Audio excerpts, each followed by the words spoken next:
Olá, meu amado, olá, minha amada, a graça e a paz do Senhor Jesus esteja sobre a sua vida e sobre a vida de todos os teus entes queridos. Quero mais uma vez louvar a Deus por esse privilégio, grandioso,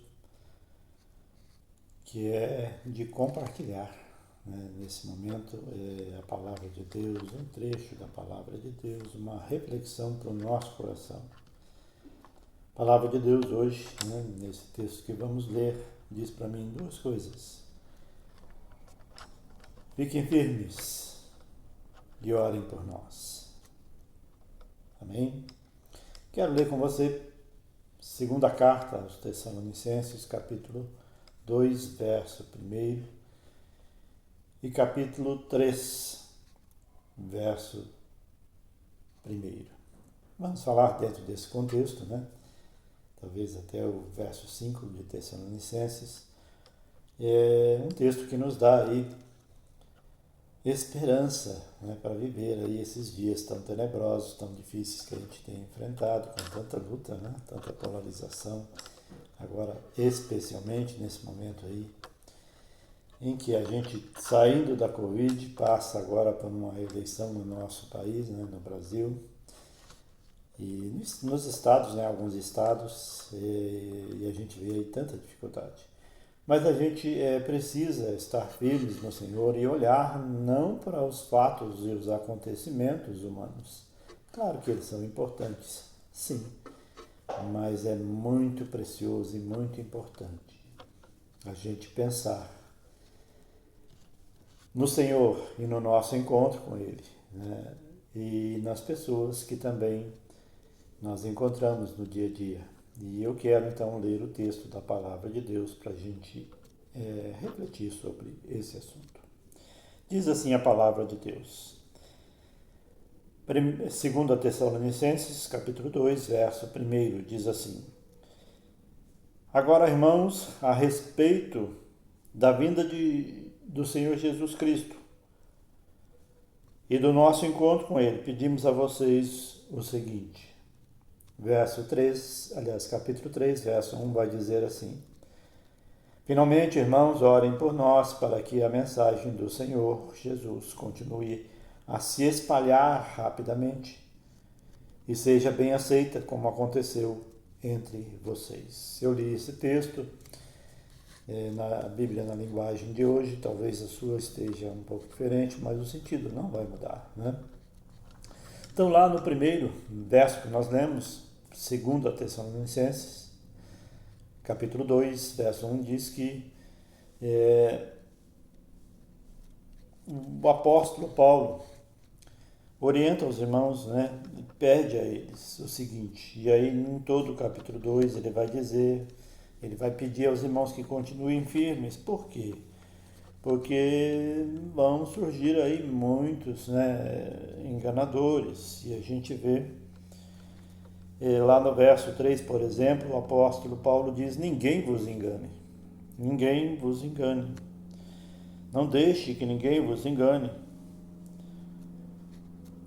porque nesse tempo difícil, onde o Evangelho tem sido pregado, anunciado e onde nós aguardamos a vinda do Senhor Jesus, muitas coisas são usadas por diversas pessoas para nos enganar, para tirar o sossego do nosso coração.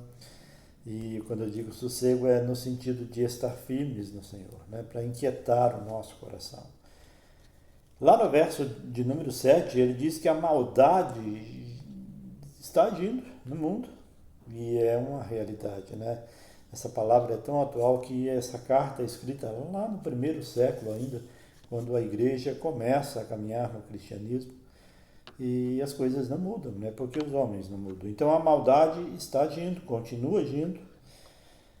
Verso 9 vai dizer que o perverso, a perversidade vai chegar com poder de Satanás, fazendo até falsos milagres para tentar conturbar a fé, a vida daquele que crê no Senhor Jesus.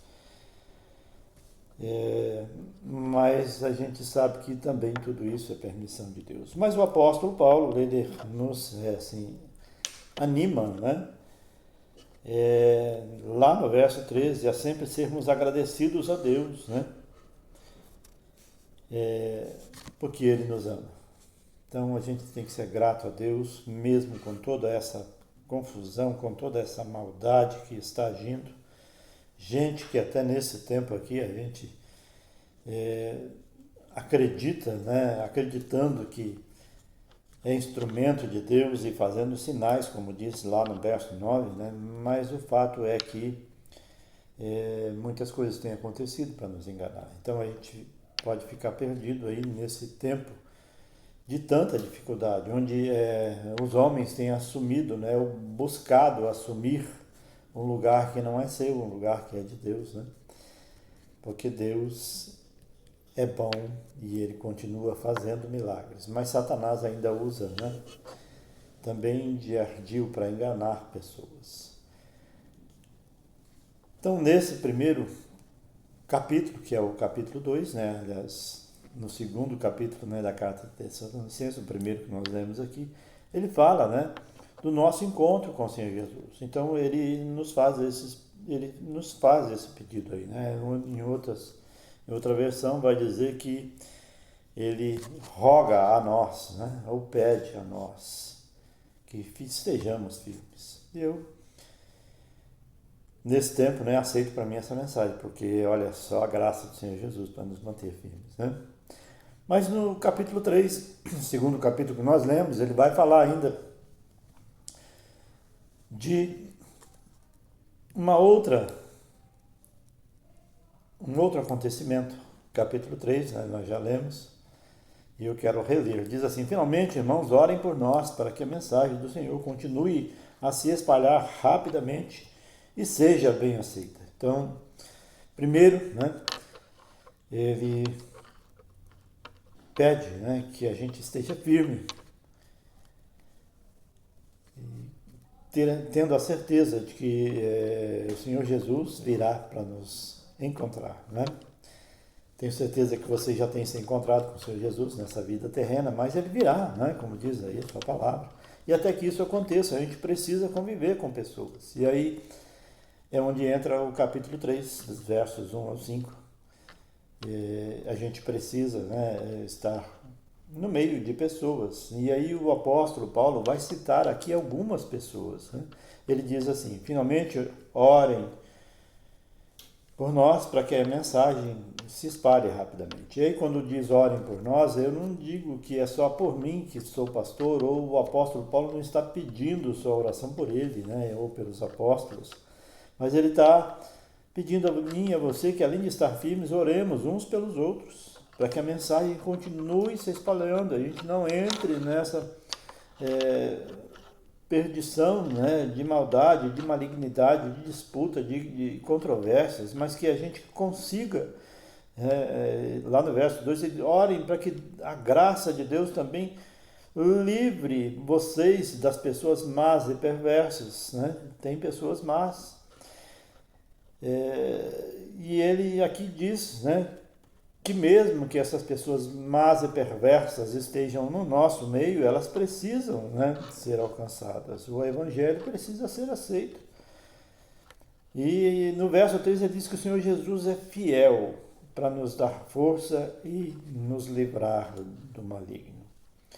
Então, no final, no verso 5, ele diz que o Senhor os faça compreender melhor o amor de Deus por vocês e a firmeza que Ele, Cristo, dá. Então, nesse tempo, o apóstolo Paulo diz que a gente precisa estar firmes, né? E orar uns pelos outros,